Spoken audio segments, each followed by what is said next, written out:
She wasn't supposed to be good at this. By her own admission, she was a bad typist. Single mother, secretary, $300 a month. Every mistake meant retyping an entire page. So she did something her boss never noticed.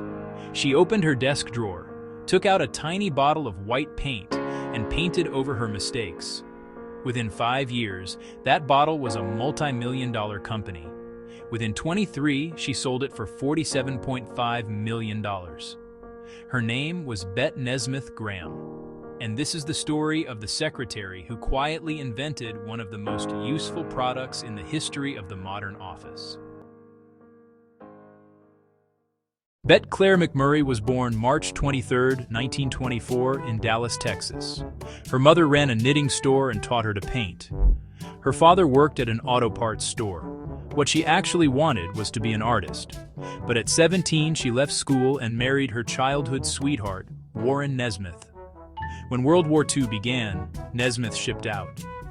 Betty gave birth to their son Michael while he was away. When Nesmith came home, the marriage ended. Betty was 22, divorced, and raising a son alone. She needed steady income. Art didn't pay rent, so she learned shorthand and typing, and by 1951 had worked her way up to executive secretary for the chairman of the board at Texas Bank and Trust. She later said it plainly, "When I found out that talent wouldn't support me, then I realized that I would have to give that up." She was, by her own account, not a particularly good typist. In the early 1950s, offices were upgrading to electric typewriters. The new machines had sensitive keys and carbon film ribbons, a major improvement in print quality. But there was a side effect nobody had solved. With the old fabric ribbons, an eraser could lift a mistake cleanly. With carbon film, an eraser just smeared black ink across the page. Every typo now meant retyping the entire document. Bette made plenty of typos, so did every secretary she knew. She was also, in her own time, a painter, and painters had a habit she'd always taken for granted. When you made a mistake on canvas, you didn't erase it. You painted over it. She thought, why not do the same thing on paper? Graham mixed white tempera water-based paint in her kitchen blender, tinting it to match the stationery she used at the bank. She poured it into a small bottle and brought it to work along with a watercolor brush. Whenever she made a typo, she simply painted over it. It worked. It dried fast. It was barely noticeable on the page. Her boss never once caught on, but another secretary did. She saw what Graham was doing, asked for some of the fluid herself. Word spread through the office, then through the building. Graham started filling small bottles at home, writing "mistake out" on a handwritten label and giving them to co-workers. She refined the formula using library books on tempera paint chemistry, with help from a local chemistry teacher and an employee at a paint company. In 1956, she formally started the Mistake Out Company.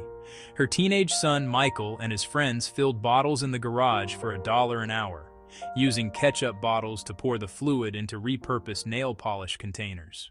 Here's the detail that almost reads like fiction. Bette Graham was so consumed by her growing side business that one day, signing a letter at the bank, she accidentally wrote "The Mistake Out Company" instead of the bank's name. She was fired on the spot. It turned out to be the best thing that ever happened to her. With no day job left, she threw herself into the business full-time. In 1958, she renamed the product Liquid Paper, filed for a patent, and registered the trademark. Sales were modest at first, about 100 bottles a month. Then a small office supply magazine, The Office, mentioned the product. Sales jumped fivefold almost overnight. General Electric placed a large corporate order. Liquid paper was no longer a kitchen project, it was a business. The growth over the next 2 decades was staggering. From her kitchen to a trailer, from the trailer to a 4-room house. By 1968, Liquid Paper had its own automated manufacturing plant with 19 employees, and Graham sold 1 million bottles that year alone. In 1962, she married Robert Graham, a frozen food salesman who joined the company and took an increasingly active role. By 1975, the company had moved into a 35,000 square foot international headquarters in Dallas, manufacturing 25 million bottles a year, shipped to 31 countries, with factories in Toronto and Brussels. Bette Graham built something distinctive inside that company. Employees had a voice in corporate decisions. There was an in-plant library and an on-site child care center, unusual, almost unheard of, for an American company in the 1970s. She used part of her growing fortune to launch 2 foundations supporting women in business and the arts, the Bette Claire McMurray Foundation in 1976 and the Gihan Foundation in 1978. Success brought its own complications.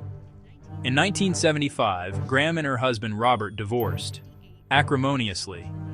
He had taken an increasingly powerful position inside the company she'd built. After the split, he maneuvered to push her out of corporate decision-making entirely. She later said, "They wouldn't let me come on the premises or let anyone there have anything to do with me." There were even attempts to alter the original formula, a move that would have stripped her of her royalty rights to her own invention. Despite declining health, Graham fought to regain control of her company. She won. In 1979, she sold liquid paper to the Gillette Corporation for $47.5 million, a deal that secured her royalty rights permanently. 6 months later, on May 12, 1980, Bette Nesmith Graham died from complications of a stroke. She was 56 years old. Her son, Michael Nesmith, inherited half her estate. He used part of it to help pioneer an entirely new format in the music industry. The music video, work that helped lay the groundwork for the launch of MTV in 1981. A secretary's kitchen invention, indirectly, helped fund the birth of a TV network. Liquid paper itself outlived the typewriter it was built for. Gillette continued manufacturing it for decades. It was later sold to Newell Rubbermaid, and it's still produced today, on desks, in classrooms, in art studios, long after most offices went digital. Bette Graham described herself simply, "A feminist who wants freedom for myself and everybody else." She didn't set out to revolutionize the office. She just wanted to stop retyping pages because of one small mistake. Sometimes the most useful inventions in history don't come from a laboratory. They come from a kitchen blender, a watercolor brush, and someone willing to admit they weren't very good at the job they were trying to fix.